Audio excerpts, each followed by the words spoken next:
student today. What's your name? Sol. Sol? Yes. S-O-L? Yes. Like the sun? Yeah. Okay. What do your friends call you? Sorry, it's fine. What? Sorry, what did you ask? What do your friends call you? They call you Soli? Sol or Sole or Sole. I'm going to call you Sole. So when you're doing it tomorrow, you know, get deadlines and everything. When you, I'm not sure if it's the same for men as it is for women, but at least for women, like they put clothes on, they put upon it, a veil, and everything else on. The way that you tie the string together is not like a simple here tie. It's like a specific loop around. But I forgot how to do the ties. Like a specific. I know You used to be involved with the Shevat Kadisha? Back when we were minors, I was, because Really? we had a lot of older people had a lot of older Wow. Jewish people to do it, so they took who they could. Wow. The only time I did is Wow. What a schus. Tremendous schus for you. You know what that means, yeah? Yeah. No, I don't know. I never did Shevat Kadisha, so I can't answer your question. But you know who would be able to answer your question? I don't know. He's usually not in the store. Arik Raskin in the vegetable store. You don't know? He would know, yeah. I don't see him there though. No, you don't see him. You could go in there and ask him. I could give you his phone number. You could call him. Okay. I'm switching colors. He's a member of the Shevat Kadisha. Okay, thank you. Okay, there's Yaira. Can you hear me? I'm going. Yeah, okay, good. No? What? Pen. Pen doesn't work.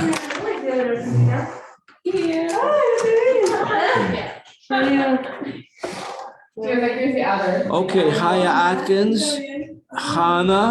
Good morning, Rabbi. Good morning. Leah, is Leah here? No, but I'm sure she's coming. I hope. Okay.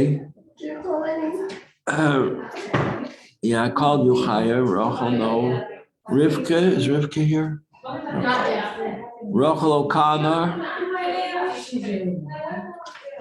Mrs. Shapiro. Rachel Chana Tahir is here.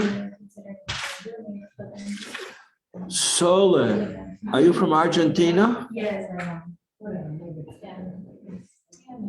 What is your last name? Selin. S-E-T. S-E. T-L-I-N. Selin. Setlin. Yes. Okay, welcome. Thank you so much.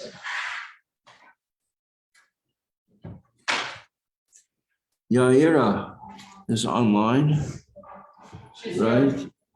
That's it. That's everybody so far. We're doing chapter 7 in Tanya. Have you learned, Sola, have you learned Tanya? No. No. Whoa, you're plunging in the deep end. Okay, quick summary. Good morning. Oh, this is Leah. Hi, beautiful. Sorry for being late. Leah, we have a new student today from Argentina. I know. Solis Etlin. I know. Okay. Thank you. Everybody is aware that they're alive. We have life within us. We call that life our soul. It says in the prophet, Hashem says, I created souls in the plural, meaning all the souls of all the people in the world, all the life and everything, animals, birds, trees, everything has life in it. It means more than that. It means that in a human being, you have two souls. One soul is part of God. One soul is like the soul, a natural soul. We call it a human soul, a living soul, which is like the soul of an animal. It's except that it has also intellect. Animals don't have intellect, they have instinct.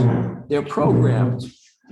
Every animal is programmed in a very specific way to know how to, it's born knowing how to do very clever things. Doesn't have to go to school. There's no school for spiders to teach them how to weave a web. They just know how to do it. There's no school for birds to teach them how to navigate. They travel long distances and they don't get lost. There's no school for pigeons to teach them how to come home. Pigeons have been used for communication in times of war for centuries because they know how to find their way home. Who gives them this knowledge? There's no school for flowers to come up in the spring when it gets a few degrees warmer. Okay, but we have something all these creatures do not have. They have their, a cat knows if it falls, it lands on its feet. Any other creature in the world, if it falls, does not land on its feet. How does a cat know this? Where does it get it from? That's how it's created, with an instinctive knowledge. However, people, Jewish and non-Jewish, have seichel, that's intellect, which we think. The seichel, if it's used by the godly soul, can achieve great things and make the world into a paradise, a wonderful place. The intellect, if it's used by the animal human soul, can be very cruel and selfish and self-centered.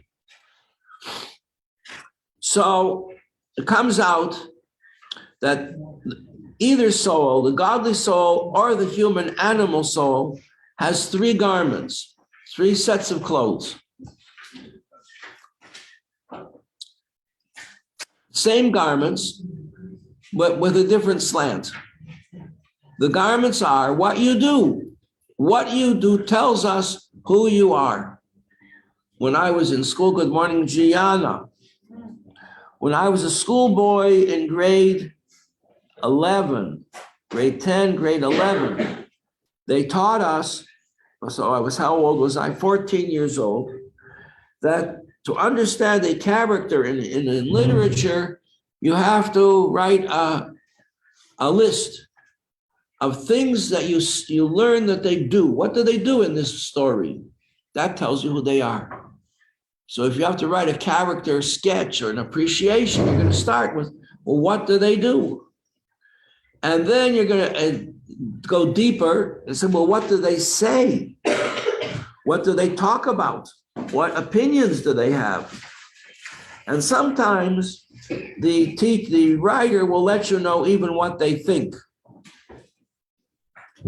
These are the three garments of the soul.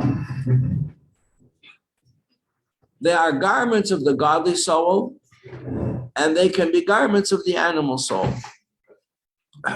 So now we're learning in chapter 7 about how they line up in battle against one another. So the key thing here is, we also learn that there are 4 levels of existence. We'll call them 4 worlds. In the highest of these worlds, here we have here, this is Shirel, yes? Shirel, Cohen Saban, and Sharon Sontag. Yes. I'm getting there. Yeah. We have 4 worlds which correspond to, everybody knows that Hashem, God, has a name. We learned to say when we're little children, and we say a blessing, Baruch Atah Adonai Shem. That's Hashem's name. For words that we say, or words like the word where we belong. What do you mean words? What Like word? words like what? With an L or without an L? I don't understand your question. Like Which word word? as a milah, or word like olam? A world. Okay, thank you. You didn't hear me say world? No. Ah, okay. But it's because of me. Yeah, it's very important to enunciate, to say words clearly, because the acoustics in this room are not so great.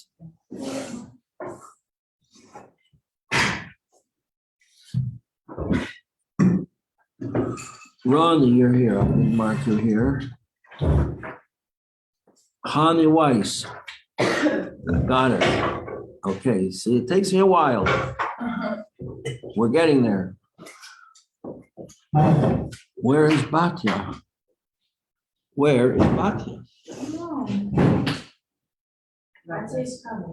She's coming? I hope Okay. so. Okay. So there are 4 letters in the name of God. Baruch atah Hashem. Hashem is Yud Kei Vav Kei. We don't pronounce the name. We say Hashem. The word Hashem in Hebrew means the name. So we don't say the name of Hashem. We say another name. We say Kadne. That's not really, that's a lower level. That means my Lord. Kadne is Lord. It's not his name. His name we don't pronounce. We never pronounce Hashem's name. It's too holy. But there are 4 letters in Hashem's name. Yud and a Hey and a Yud and a Hey. Yud Kei Vav Kei. And corresponding to this, we learned that there are 4 levels of creation, 4 worlds. Just like the Yud is the beginning of every letter. What is the Yud? It's a dot. So similarly, the highest level of the world, of worlds, is God. Is a godly world in which God is revealed. Now, obviously, it says God is revealed. That means there's a difference between God and the way he's revealed. It's like there's a light bulb and there's light. You say the light's on, you mean the same thing, but they're not the same thing. There's the light bulb creates the light and there is the light. So in this highest world, that's where God is first revealed. But before that, there's only God. There's only God. No revelation. Revelation means that there's something else where he's revealed. On this higher level, there's only he. There is only he. We say in our morning prayers every day, you are he. That's it. You are he. Before the world was created, you are he. Ever since the world was created, same you are he. The same you are he. It didn't change. The creation of the world didn't change anything in that level of pure essence, essential godliness.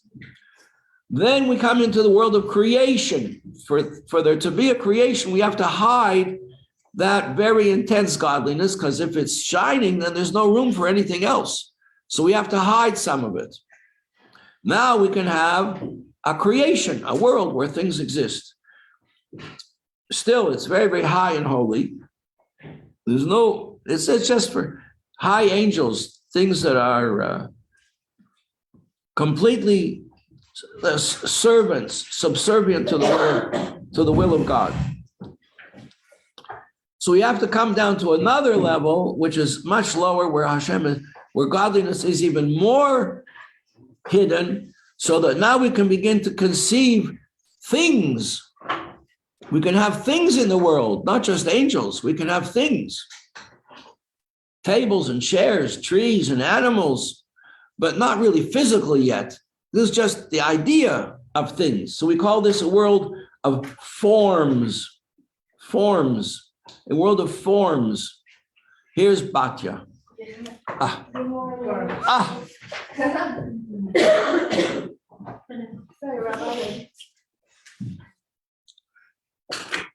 And since we have a world of forms, this is the idea of what things are, we can actually have a world where the things exist physically. That's where we are. You got that, Soleh? You follow me? Kinda. 4 levels. Now we find on the other side, there's a mirror image. Only all this was positive and good.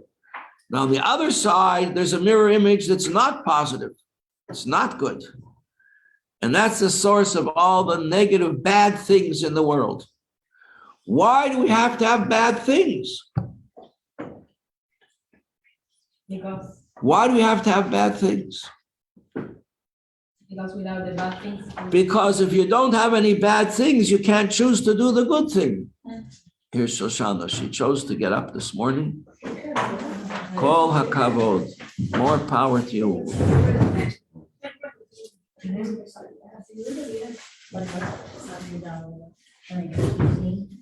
Okay? So we have to have bad things in the world, so we should choose to do the good thing. So the bad thing has to be very attractive to us. You know, like if I put a delicious meal in front of you, and I put an old meal of leftovers from last week in front of you, what are you going to eat? You're going to eat the delicious meal. So you didn't make any choice. It's just obvious. So therefore, Hashem has to make things that are not good for us, so that, and tell us not to go to them, don't use them, so that we can choose to do the right thing. Because what you choose to do, that's when you express what you really are. A person expresses who or what he or she really is when they have a challenge and they have to choose to do the right thing.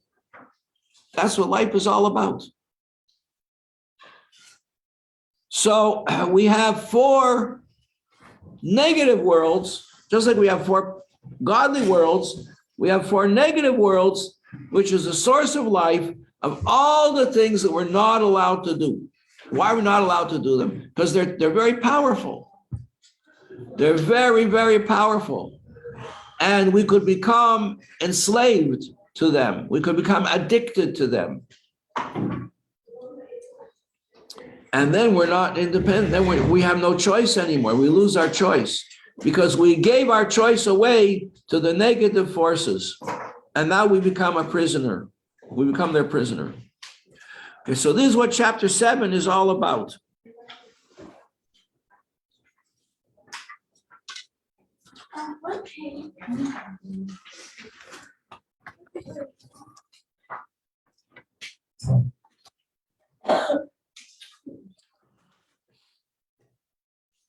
So therefore, let's take the idea of eating and drinking.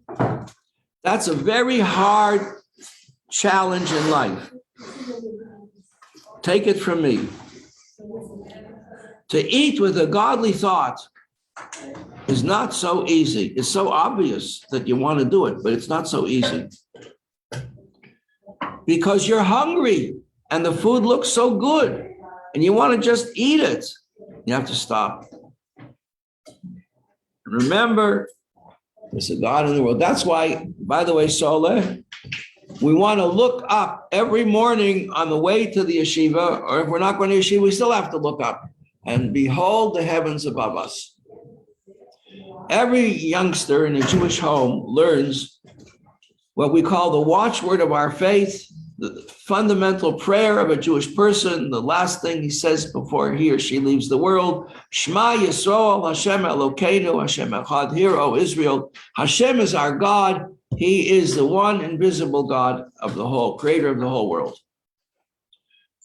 Well, the word Shema is what we call an acrostic. Every letter stands for a different word. And the letters of Shema stand for the words, look up into the heavens and behold who created all this. So before we say the Shema, we look up. And then we say the Shema, we cover our eyes to concentrate. So you look up today, you see a beautiful sky, a beautiful day.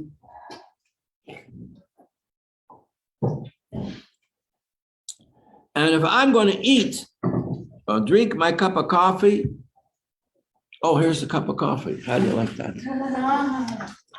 I'm going to stop and remember that this is a creation from Hashem, and I'm going to declare this is a creation from Hashem. This coffee is created, really, is made up of things. Thank you so much. How did you know? It's freezing now.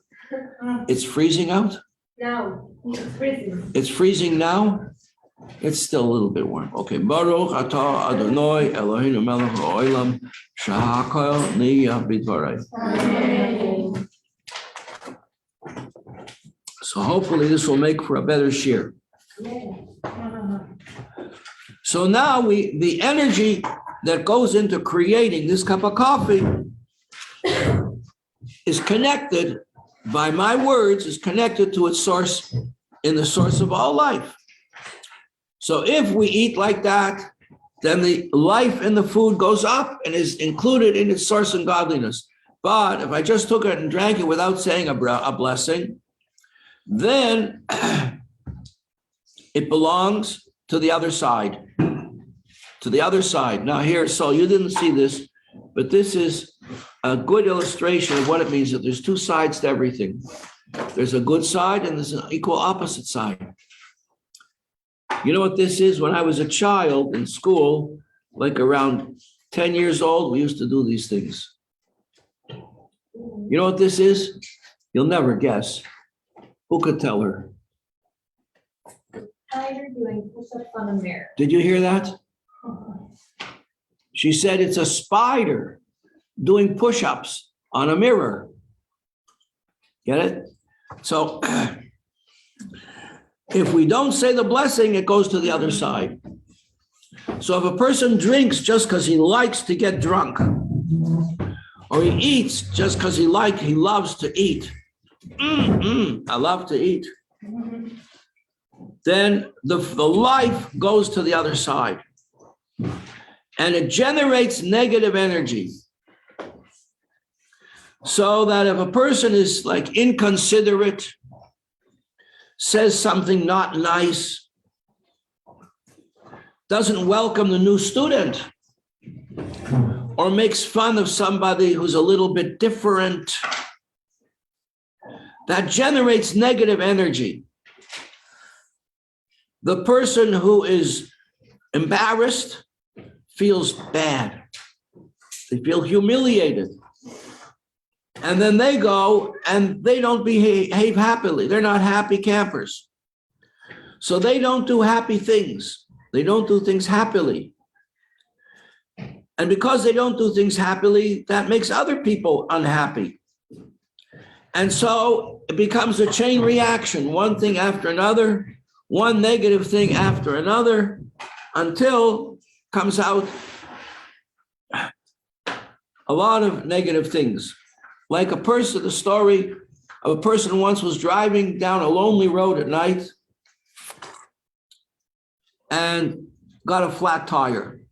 And oh gosh, what am I going to do now? I have to change my tire and I don't have a jack to jack up the car to change my tire.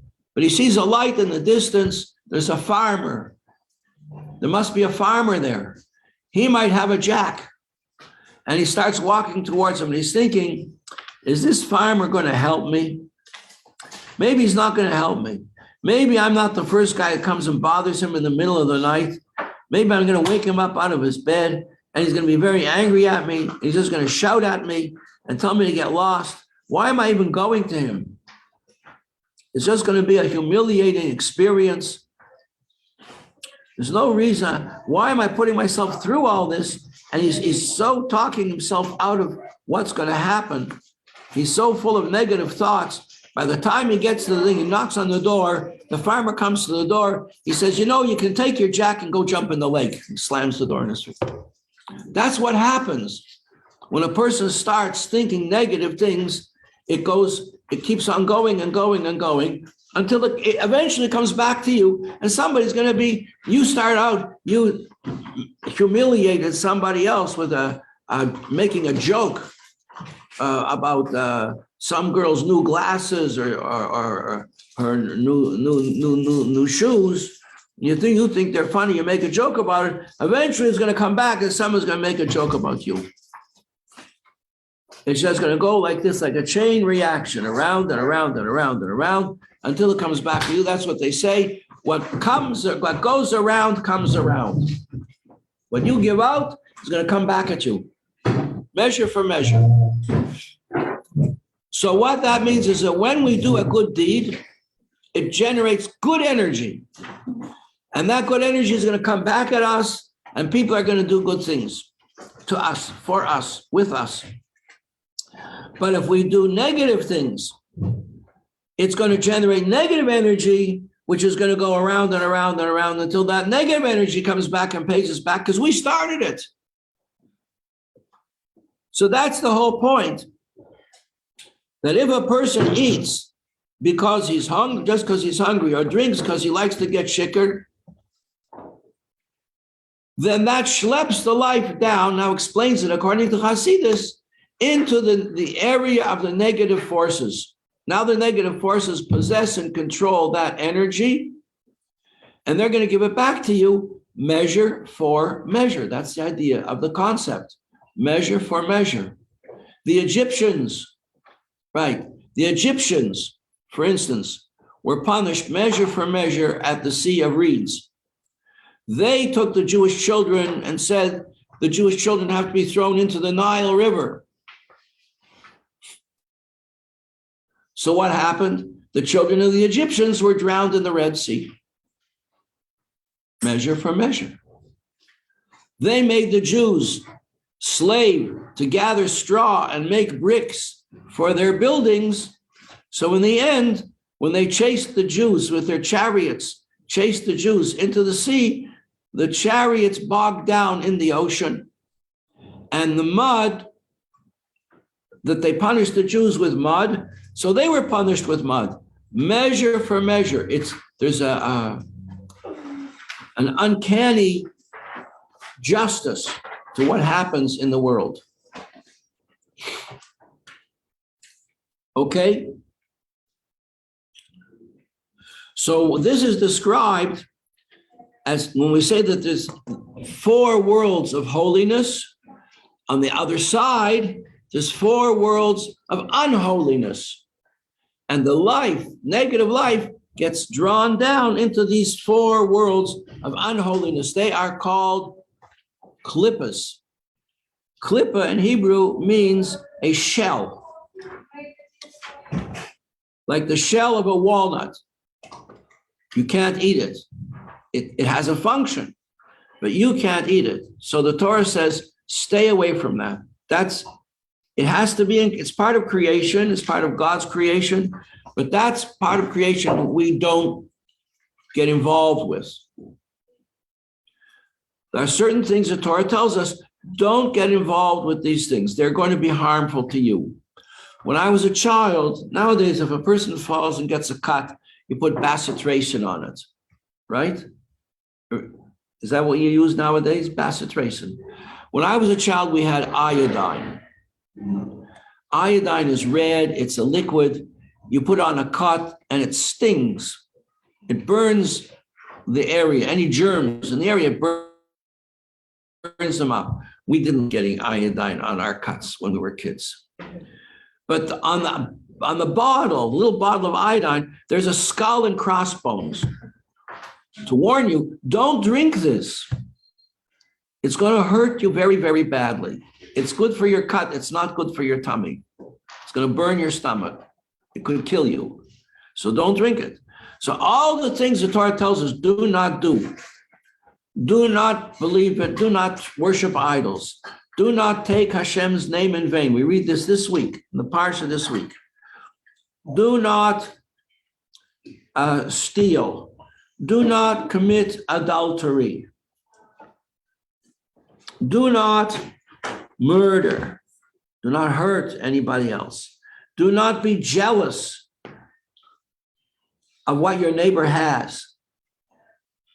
All these things are going to hurt us. The Torah tells us, don't go there. Don't do this. And gives an example in the Tanya that we're learning these days of a woman who's married. It's not a happy marriage. It could be not a happy marriage. And she meets a nice young man who's very handsome. And she thinks, maybe with him I'll be happy. And she looks at him with a sparkle in her eye, and he sees this, and they talk, and they enter into a relationship. Why is she doing this? Because she's unhappy. And she thinks that she's going to be happy because she enters into this relationship. It's not going to make her happy. It's going to lead to terrible, terrible unhappiness. Because that's the way it has to be, because the Torah says, don't go there. That's not a good place. But the Yetzer Hara, the other side, has to make it look attractive. So it leads her to think, I'll be happy if I I can express my love, my desire to be loved with this young man. Torah says, it's not going to work. So why does she do it? The Alter Rebbe explains, if somebody came to her and said, do you believe in God or you don't? She says, yeah, of course I believe in God. Do you believe in my God? Will you worship my God? She says, no, I don't worship you. I only worship the one God. I only worship the God of the Jewish people. She said, if you don't worship my God, I'm going to kill you. She says, I'm sorry. I don't do that. I don't do idol worship. Every Jewish person, whether they went to yeshiva, they didn't go to yeshiva, they won't do it. They won't worship a foreign God. You know, in many cases nowadays, where a Jewish boy marries a non-Jewish girl, and then they have to go to church to get married, and the boy says, no, I'll marry you with the judge. I don't go to church. Why not? Why does he say he doesn't go to church? I can't kneel down in church to your God. Why? Because I'm Jewish. He doesn't know. He never went to yeshiva. He didn't go to a Dar Torah or Morristown or anything.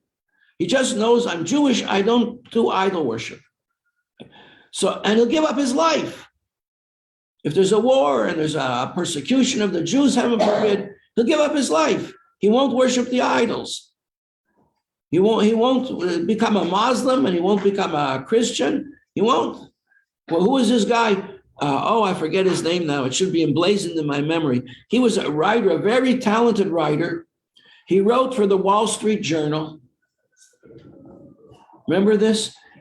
He was doing an article about the Taliban or something like that in the Middle East. And they captured him, they fooled him, and they captured him, and they blindfolded him.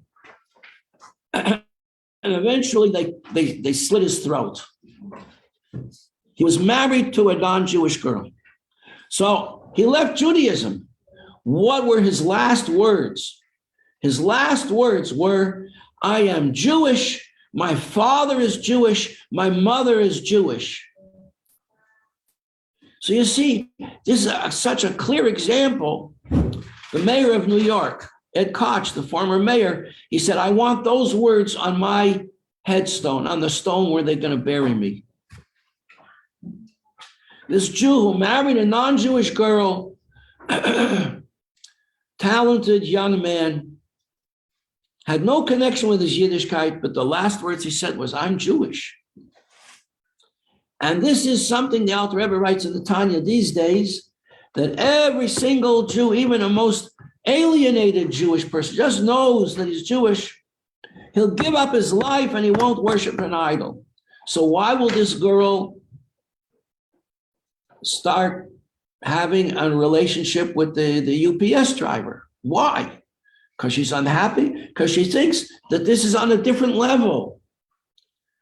She'll give up her life and not worship an idol. Why will she do this? It's all the same God. It's the same laws. I'm the Lord your God who took you out of the land of Egypt. Do not commit adultery. It's only because, says the Alter Rebbe, because the Yetzer Hara gets into her brain and makes her stupid, that she thinks it's not the same thing. That we think if we do something wrong, we're not going to be cut off from God. So that's what this chapter is all about. We have to focus and direct all our activities to the service of Hashem, and that makes the world a much better place, a good place, a wonderful place to live.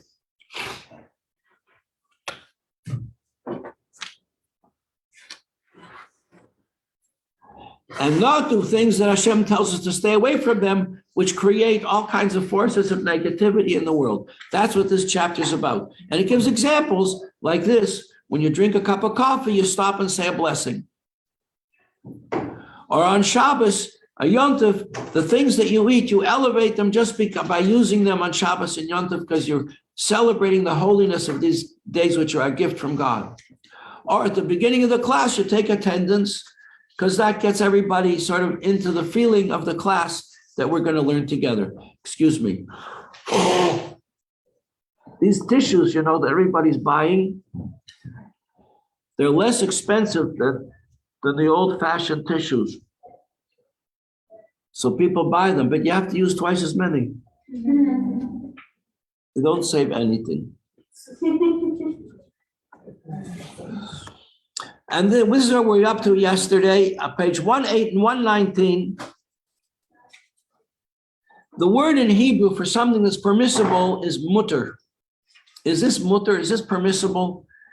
Is it permissible for this young lady? Let her go to the marriage counselor, but don't start a relationship with somebody else. That's not permissible. So the word permissible is heter, mutter. Heter or mutter. I'll write them on the board. Heter means it's permissible. Heter means it's permission. Mutter means it's permissible. Mutter.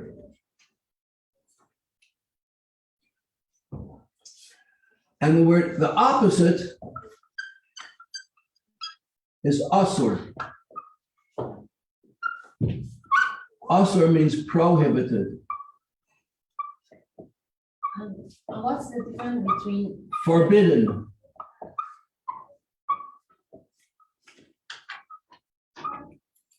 Really, the word asur means tied down. So the jail, we all know what jail is, right? It's called a Beit Asurim, a place where people are tied down. So food that is tied down and held in the clutches of negative forces is called asur. It's tied down. And mutter or heter means, guess what? Means untied.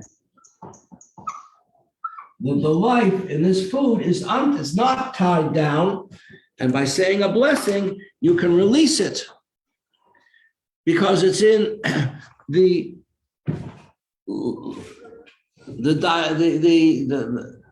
lightest level of the other side. There are 4 levels of holiness and 4 levels of the other side. Just like you have a yud, the highest level of holiness is God. The highest level of the other side is called noga. And things from noga can come up into godliness.